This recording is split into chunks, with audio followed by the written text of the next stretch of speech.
இந்த கேஸு ஏதோ 6 சிலிண்டர் வருது 9 சிலிண்டர் வருதுன்னாங்க. இருக்கிறதுக்கே இப்போ தட்டுப்பாடாயிட்டு ரொம்ப சிரமமாக இருக்குது. ரொம்ப கஷ்டமாக தான் இருக்குது எனக்கு. நான் வேலையை விட்டு ஓடி வந்துக்கிறேன்.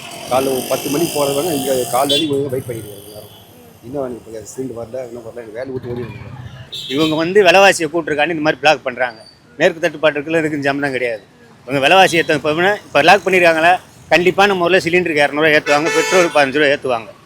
இது நடக்கலாட்டே நான் கேளுங்க. ரொம்பவே கஷ்டமா சொல்ல முடியாது, அந்த அளவுக்கு இருக்குது. எனக்கு கவர்மெண்ட்டு தான் இதுக்கு ஒரு முடிவு பண்ணணும். இல்லைன்னா ஜனங்க ரொம்ப சீரழிஞ்சு போயிடுவாங்க. மெயின் சாப்பாடு தான். அதுக்கே தட்டுப்பாடு வந்தால் என்ன பண்ண முடியும்? ஒன்றுமே பண்ண முடியாது. ரொம்பவே கஷ்டம். கவர்மெண்ட்டுக்கிட்ட நீங்கள் தான் சொல்லணும். ஆமாம், நிறைய பசங்கள்லாம் இங்கே வெளியூர்லேருந்து தங்கி படிக்கிறாங்க. நானே இப்போ கண்கூட பார்த்தேன், வெளியில் போனேன். நிறைய ஹோட்டல்ஸ் மூடி தான் இருக்குது. அவங்களுக்குலாம் அவஸ்தை தான், பாவம். அவங்களாம் ரொம்ப கஷ்டப்படுவாங்க. ஹோட்டலும் மூடிட்டாங்க. ஹோட்டலில் அவங்க சொல்கிற ரேட்டு தான். ரெண்டாவது ஹோட்டல் சரியாக டைத்துக்கு இல்லை, ஒன்றும் கிடையாது. அவங்க இப்போ ரேட்டை விட எக்ஸ்ட்ரா கேட்குறாங்க. ஆனால் நம்ம கேட்குற ஐட்டம்ஸ் எல்லாம் கிடையாது. அப்படி இருக்கும்போது என்ன இது தமிழ்நாடா இல்லை என்ன நாடுன்னு எங்கே எதை நோக்கி போக போகுது நாடுன்னு தெரியல.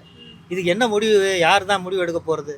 ஸோ இப்போ என்ன தேவை, இன்னைக்கு இந்த கேஸ் சிலிண்டர் எல்லா மக்களும் கிடைக்கிறதுக்கு என்ன தேவை, அதை மட்டும் நம்ம எடுத்துக்கலாம். நீங்கள் சொன்ன மாதிரி இண்டக்ஷன் போனால் இன்றைக்கி கரண்ட் பில் எங்கேயே ஏகிடுது. வாடகை வீட்டில் இருக்கவங்களுக்கு இன்னும் அன்அஃபிஷியலாகவே தெரியும், 7 ரூபா 8 ரூபா ஒரு யூனிட் கொடுத்துட்ருக்காங்க. வீட்டு ஓனர் தான் அந்த 50 யூனிட்டு ஒரு மாதத்துக்கு என்ஜாய் பண்ணுறாங்க. நிறைய பேர் அது கொடுக்குறதே இல்லை. கேட்டால் 3 மீட்டர் 4 மீட்டர் வச்சுருக்காங்க. அவங்க நான் காசு கொடுத்து வச்சுருக்கேன், மோட்டருக்கு தனியாக மீட்ரு வச்சுருக்கிறேன், அப்படி இப்படின்னு நம்மகிட்ட தான் காசு வாங்குறாங்க. ஸோ இது இன்றைக்கி உள்ள பிரச்சனை என்ன, இதை எப்படி நம்ம ஷார்ட் லிஸ்ட் பண்ணணும், அதை தான் மக்கள்கிட்ட நம்ம இது பண்ணோம். இந்த கரண்ட் அடுப்புலாம் கூட வச்சுக்கலாம்னா அது கரண்ட் பில்லு எக்ஸ்ட்ரா. ஒரு யூனிட்டுக்கு 9 ரூபா வாங்குறாங்கம்மா வாடகை வீட்டுக்கு. நாங்கள் வாடகை கொடுக்கவும் முடியாமல் கரண்ட் பில்லு வாடகையை விட டபுளாக வருது. ஒன்றுமே பண்ண முடியல. இதில் எங்கேருந்து கரண்ட் அடுப்பு வச்சு சமையல் பண்ணுறது?